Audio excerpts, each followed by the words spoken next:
नमस्कार, एक बार फिर से आप सभी का स्वागत है।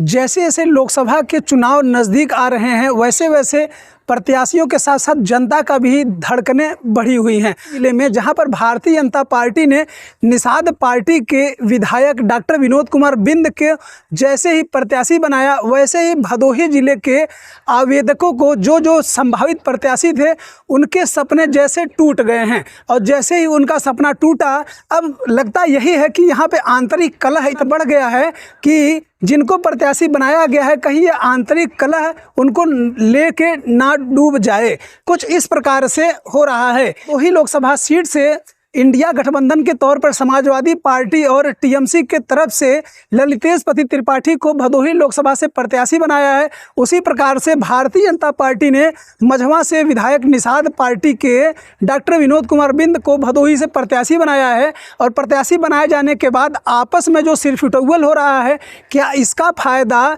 इंडिया गठबंधन के प्रत्याशी ललितेश पति त्रिपाठी को होगा? क्या भदोही जिले में एक बार फिर से जो भदोही लोकसभा का निर्वाचन क्षेत्र यहाँ से अगड़ा बनाम पिछड़ा का मुद्दा हावी हो गया है? क्योंकि कुछ दिनों पहले भदोही लोकसभा में यहाँ पर बाहरी का मुद्दा चल रहा था कि बाहरी भगाओ भदोही बचाओ, लेकिन इस समय भदोही लोकसभा क्षेत्र में दोनों के दोनों जो प्रत्याशी आए हैं, चाहे वो इंडिया गठबंधन के प्रत्याशी हो चाहे भारतीय जनता पार्टी की तरफ से प्रत्याशी हो, दोनों के दोनों बाहरी हैं। अगर ललितेश पति त्रिपाठी की बात करें तो मिर्जापुर के प्रत्याशी, हम डॉक्टर विनोद कुमार बिंद की बात करें तो वह चंदौली के रहने वाले हैं और मिर्जापुर से विधायक है, मिर्जापुर के मझवा से विधायक है। तो क्या भदोही जिले में जो मुद्दा था, कभी यहाँ पे रेलवे के फाटक का मुद्दा है, यहाँ भदोही लोकसभा क्षेत्र में यूनिवर्सिटी का मुद्दा है, भदोही लोकसभा में रेलवे पुल का मुद्दा है, भदोही लोकसभा में रोजगार का मुद्दा है, बहुत सारे मुद्दे हैं। तो क्या ये सारे मुद्दे अब गायब हो चुके हैं? क्या अगड़ा बनाम पिछड़ा का मुद्दा चालू हो गया है? क्या बाहरी का मुद्दा खत्म हो गया है? कार से भदोही लोकसभा में भारतीय जनता पार्टी ने अपने वर्तमान सांसद का टिकट काटते हुए रमेश बिंद का टिकट काटा है। तो रमेश बिंद कोई और कदम उठाएंगे, भारतीय जनता पार्टी के साथ ही बने रहेंगे?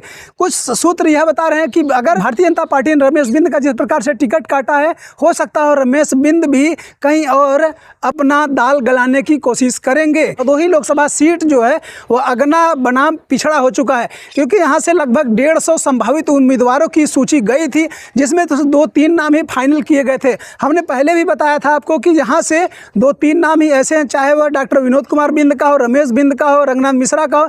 3 ही नाम मैंने गिनाए थे और 3 नामों में से भारतीय जनता पार्टी ने डॉक्टर विनोद कुमार बिंद के नाम के ऊपर जो मोहर लगाई है, क्या यह मोहर 4 जून को सही कमल खिलेगा भदोही लोकसभा सीट में? यह तो 4 जून को ही तय हो पाएगा और 25 मई का जो वोटिंग होगा यहाँ की जनता तय करेगी, क्योंकि उनको अपना प्रतिनिधित्व डॉक्टर विनोद कुमार बिंद में नजर आ रहा है। पार्टी की तरफ से डॉक्टर विनोद कुमार बिंद को तो भदोही जिले से जितने भी संभावित उम्मीदवार थे, उनके जो कार्यकर्ता सम्मेलन था, जो स्वागत समारोह था, उसमें भदोही लोकसभा क्षेत्र के जितने भी संभावित प्रत्याशी थे, कोई उसमें नज़र नहीं आया है। तो क्या इसको माना जाए कि भारतीय जनता पार्टी ने डॉक्टर विनोद कुमार बिंद को प्रत्याशी बना करके अपने पैर पर कुल्हाड़ी मार ली है? क्या संभावना अभी भी है कि डॉक्टर विनोद कुमार बिंद का टिकट कट सकता है? ऐसे आप सभी लोग क्या सोचते हैं कि डॉक्टर विनोद कुमार अच्छे प्रत्याशी हैं या डॉक्टर रमेश चंद बिंद ही सही थे या अभी भी कोई और प्रत्याशी हो सकता है? इन सब खबरों को लेकर के आप क्या सोचते हैं? अपनी राय जरूर दें। तब तक हमें विदा दीजिए।